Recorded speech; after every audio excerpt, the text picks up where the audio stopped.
这场战争什么时候会结束？大家好，我是米海洛，我是乌克兰人。今天是2025年11月18日。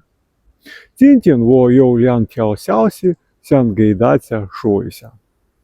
第一条是好的，昨天法国的总统和乌克兰的总统签署了一份协议。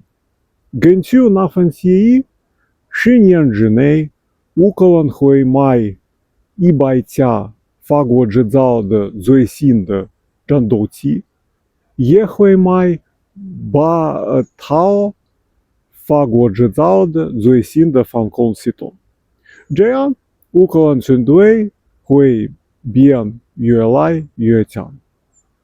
第二条消息不太好，因为根据欧洲联盟议会长发的信，这场战争很有可能会明年底结束，所以这意味着我们很有可能还需要打仗至少1年，就是这样。